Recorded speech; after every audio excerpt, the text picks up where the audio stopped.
Alright, this is a basic overview of the gear I carry on my winter backpacking trips. We'll start from the outside and work our way in. This is a toboggan with a tarp on top that I use to cover my gear as I travel in case it rains or snows.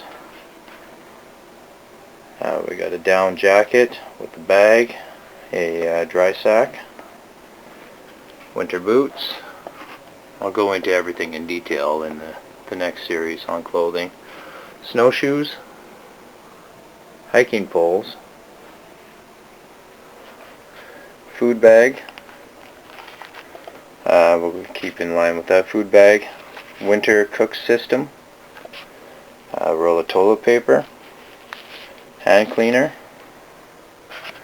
This is a insulated little bag that I will use to sit on when I travel, and also as a little pot cozy or cooking cozy.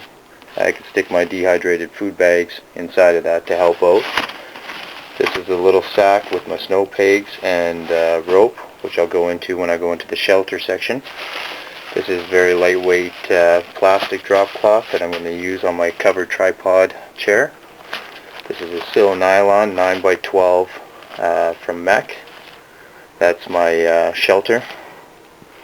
This is a summer sleeping bag in this little one here, compression sack.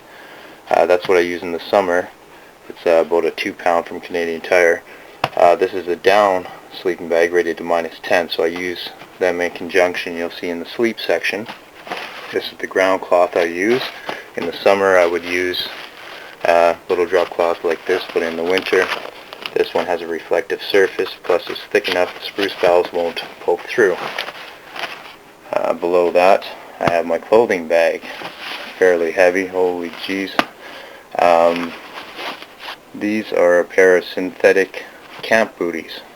I chose synthetic over down just because if they do get wet walking around, I'm not too worried about it, not as much anyway. Folding shovel, important in the Canadian North here for winters. Basic first aid kit, just very lightweight, few items. This is my pack first aid kit that varies from the one I carry on me at all times. Cap gun and some caps for animals. Folding saw with the elastic band just to keep it tied shut, plus I do have a couple cotton balls with some Vaseline in a plastic bag. This is my fire starting right here. Over to the side here, bag of spits. This is a lot of extras in here. There's a lot of extras, a lot of ways to cut weight, and these are some things that I'm bringing just to decrease boredom and add a little personal comfort. When you save a lot of weight on your pack, on cutting down on little things here and there, you can afford to bring extras at certain points if you feel like it, and still remain lightweight.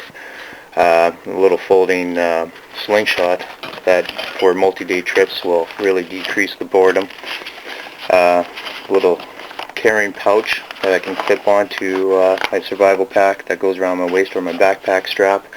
I can store my gloves in there when I take them off, or put the bag of spits in there. Various uses for this, very useful. Toothbrush and paste. Normally on just a weekend trip I wouldn't even bring this. I can go a couple days without brushing my teeth, it's not going to kill me, but on a multi-day trip I would recommend bringing that. It's just nice having clean teeth. Another extra is these glow sticks, which I use usually around the trekking pole at night so I can find it in the complete darkness if I go to the bathroom or whatnot. I just wrap my spare cord that I use on my tripod or for other fiddling around. You know, you get bored, so you want to experiment, make stuff just for fun. Pair of wood handling gloves. I choose to do this just simply because, one, I don't like using my bare hands, getting them dirty. It's just a pain in the ass. Sorry for swearing there.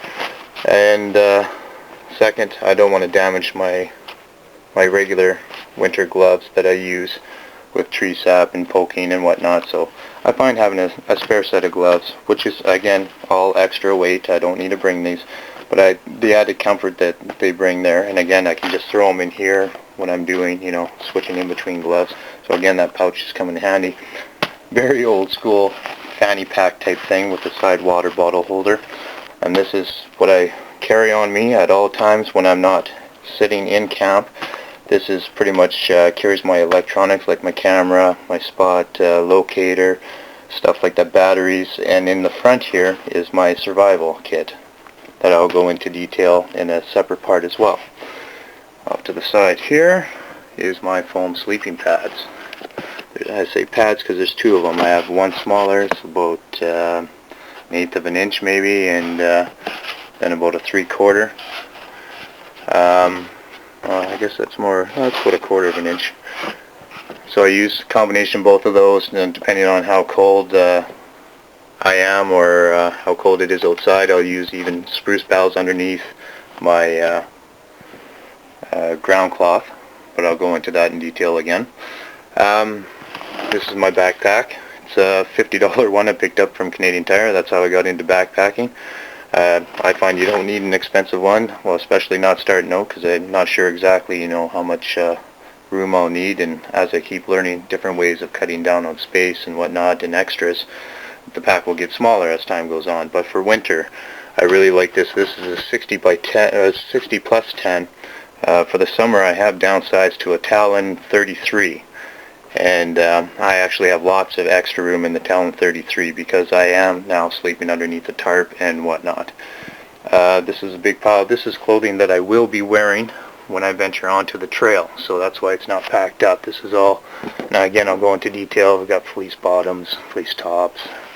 I'm still new, so it's a matter of money versus experience versus, needs and wants. So I think so far I'm doing pretty good. I've been out in the wilderness quite a lot. I've done a few winter trips so far, and I am quite comfortable with the gear I have. I'm not freezing. I'm not uncomfortable in any way, shape, or form. I actually feel I bring too much, but again, as experience grows, my gear will change. And as proof of that, this is my camp corner. Various camping and car camping, backpacking, snowboards, inflatable kayaks on the bottom, which are really good for space. That one's in a backpack style bag, which I hike into the middle of nowhere. Wherever there's a body of water I can get to, I can kayak on it. So it's pretty cool. And yeah, this is just basic overview, part 1. That's it for now. I'm going to move on to part 2, which is shelter and sleeping gear. Alright.